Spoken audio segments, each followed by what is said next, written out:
Well, it looks like another election is upon us. It's time to select a new government. Trinidad Tobago stands on a precipice. It's a moment that demands decisive leadership, vision, and most of all, action.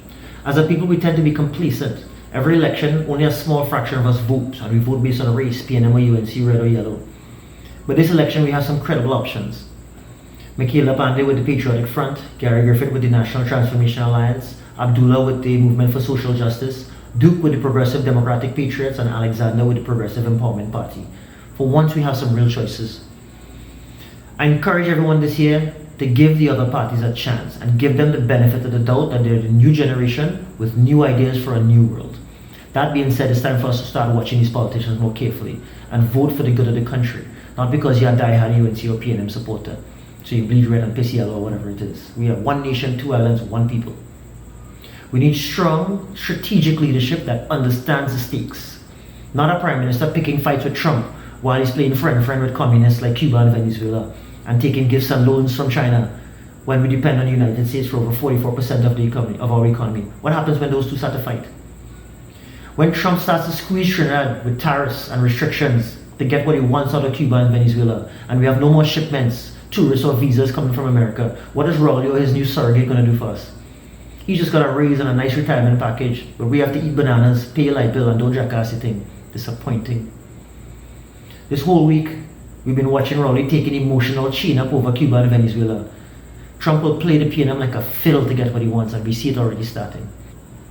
We cannot afford to be pawns in a game played by others. We need leaders who will not only drive economic reform and national security, but also embrace progressive policies like the creation of a proper arts and entertainment district to let the underground music industry flourish. There's a lot of good talent in Trinidad and Tobago. And the legalization of marijuana to create new industries, generate revenue, and decriminalize a plant that has been unfairly weaponized against our people. We need new leaders who will take control of our future and prioritize economic sovereignty with oil and food independence. There's enough oil and land in Trinidad and Tobago where we should be able to feed ourselves by now. No more allowing our economy to be dictated by foreign powers. We need new leaders who will renegotiate trade agreements to serve the nation's interests and not their own. We need to break free from all these outdated alliances back to Cuba and Venezuela and China. These nations cannot give us what we need in the long term. It's time to forge new strategic alliances with countries and regions that respect us and offer genuine economic benefits.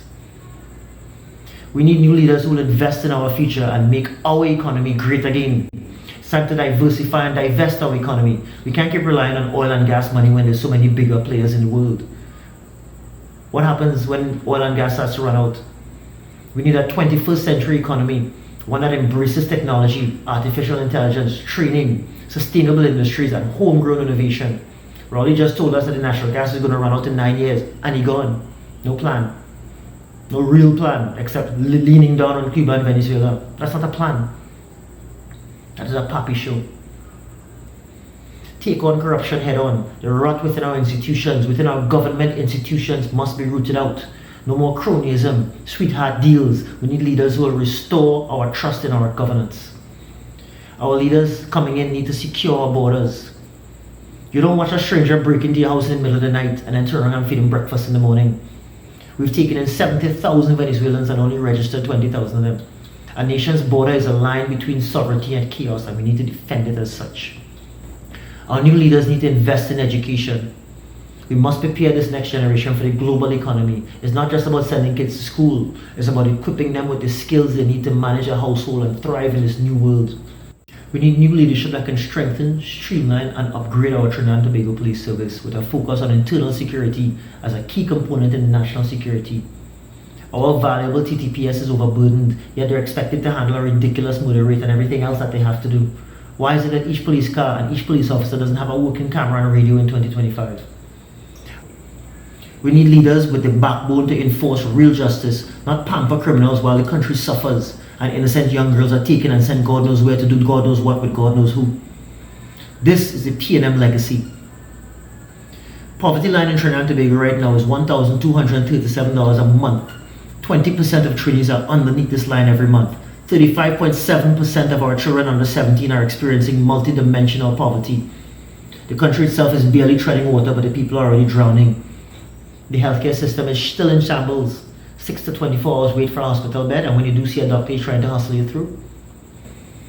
The infrastructure is so bad that the potholes chase you down, and only half of them exist because WASA couldn't be bothered to fix the roads when they dig. Imagine we have the largest pitch lake in the world, 10 million cubic tons of bitumen, and so many roads in a state of chronic disrepair. Only election time is get nice roads sometimes when they start bribing us with our own money. Half the country is on rolling electricity shutdowns, and so many people still don't have electricity service in 2025. Flooding. Half the nation is underwater every time it rains, and WASA is still telling the other half to take shorter showers. Some have no service for weeks, but they're still getting water bills. Rowley tells poor people to ban their belly and eat bananas and turn off the lights and take shorter showers. With all due respect, Dr. Rowley, you are and were out of touch with what is really going on in Trinidad and Tobago. It's time for us to upgrade from the PNM. How long are we going to keep voting for the same people and expecting different results? It's time for a new generation of leadership. For the first time, we have other reasonable options. I don't want a prime minister that points fingers at fellow Trinbagonians when we call him out on something.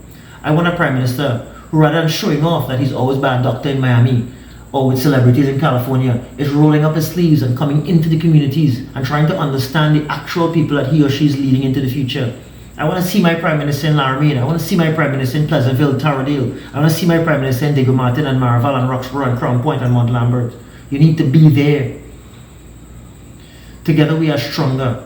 Together we can build a safer and prosperous Trinidad and Tobago that reflects our shared values of peace, respect and unity. No matter what our faith, Christians, Muslims, Hindus, or those who focus just on energy and vibes, we all have more in common as Trinbagonians than we have different. Let us pray for wisdom and strength and guidance as we work toward a brighter, more prosperous future for Trinidad and Tobago. I'm asking everyone this year to look up the different parties and their platforms and make an informed choice this election. I'm not telling you who to vote for. Let's stop holding on to the past because it is what we are accustomed to. Look around you, it's not working. We cannot keep feeling with the PNM. Let's cut the dead weight and give somebody else a chance in 2025. May God bless Trinidad and Tobago, and may he or she guide us to a future filled with peace, unity, progress and prosperity.